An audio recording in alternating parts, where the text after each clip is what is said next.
It's time for Over There with Mirella Rastorfer. Mirella is our European correspondent. She joins us weekly. She is over there in Switzerland, I think. Hi. Yeah, is that true? Hi, Mirella. How are you? Yes, in a very, very snowy Switzerland, as we are having, I understand, as much as you do, a lot of snow over here. And I'm going to talk about Nordic countries. So we are staying in the theme. This is a news that is not of the past few days, but one that I have been just meaning to talk about and share with you, because I think it's a very interesting story. That would be the story of Norwegian mass killer Anders Breivik. A couple of weeks ago, he appeared in court because in Norway there is the possibility to be released on parole after 10 years in prison. So Anders Breivik, who actually changed his name to Fjotolf Hansen, but that everybody keeps calling Breivik for the moment, was sentenced for a terrifying crime. He was sentenced to 21 years. As a reminder, he's a very famous Norwegian mass murderer for killing 77 people in a double attack with a bomb and after the bomb with guns. His victims were at the Oslo government quarter. This is where he used the bomb. And then he went on the island of Otoya, where mostly teenagers were having a political venue from a political side that he doesn't respect, from what would be in Norway the Labour Party, basically. Breivik has the right to reapply every year for parole. Now, it truly doesn't mean that he gets it, as one of the preconditions is to not be dangerous for society anymore. And he certainly doesn't seem to be fulfilling the requisite for that. He arrived to court, for example, with a message on a paper he was holding, where you could read, "Stop your genocide against our white nation." So that was probably not exactly the right thing to do if he wanted to show any regret for what he did and for the 77 people that he killed 10 years ago. With one hand, he was holding that paper. With the other hand, he thought it would be a good idea to do the Nazi salute. So it's really noteworthy to notice with him an absolute and total lack of empathy, regret, remorse, or anything even close to those feelings.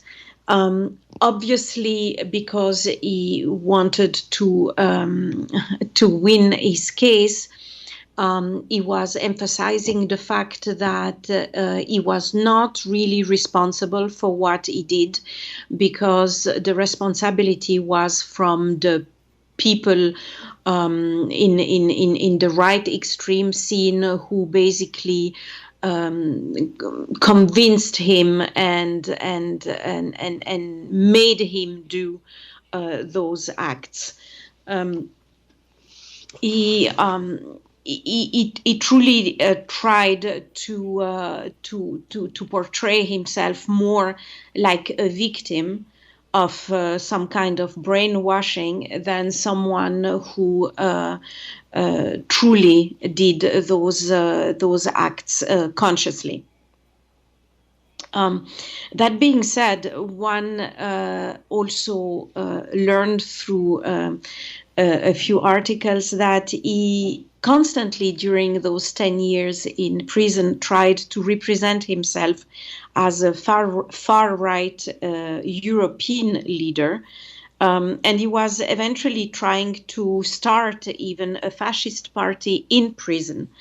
The Norwegian prosecutor came back on his history during those hearings that took place over 3 days to emphasize the danger that Breivik would pose should he be ever released.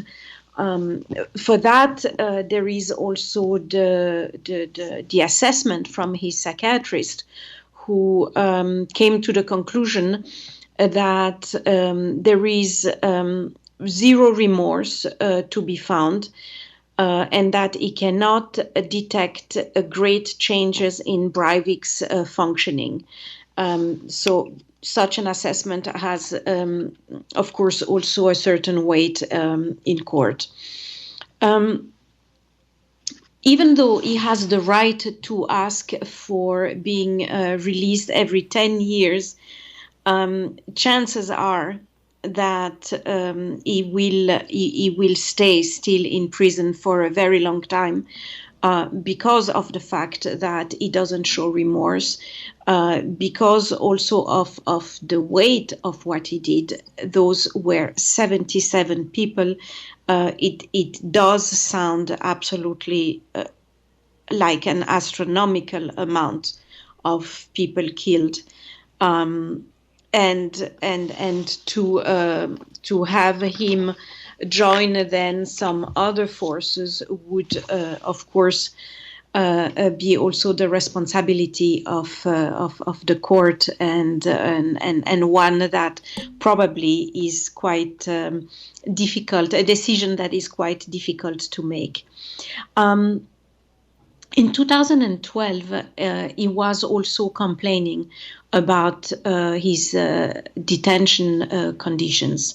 As a few examples of what he said was, in his opinion, unbearable, it was the poor decoration of his cell, the cell being too cold, not being allowed to use moisturizer, not enough butter, cold coffee, etc., etc.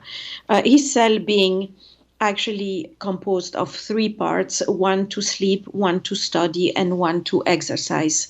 I think that episode also had a certain influence on the public opinion, in the sense that there is with him the feeling that he doesn't realize the devastating impact of his acts 10 years ago on the Norwegian society.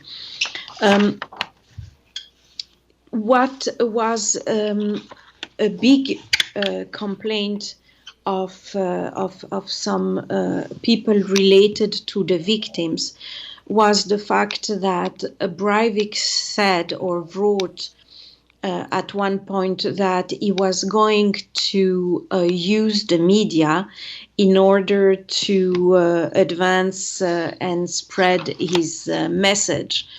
And the general feeling is a little bit that the fact that those 3 days hearings have been streamed live have been actually exactly the platform that he wanted to have, and the media in a certain way, with the need of information that is understandable, nevertheless gave him that platform on a silver plate, and this is something that some survivors or relatives to survivors have been noting and talking about. I thought that this story was interesting in the sense that it shows the enormous differences among justice systems in the world, and that the Nordic countries are, of course, well known for giving much more of a chance to people who have made mistakes. Now, of course, the question would remain to know how big of a mistake is forgivable, and what is society is ready to give as a chance. But Norway certainly shows, with the rule that every 10 years a mass murderer has the right to ask for freedom, shows definitely a very liberal and interesting justice system. Thank you very much, Mirella Rastorfer, over there. My pleasure.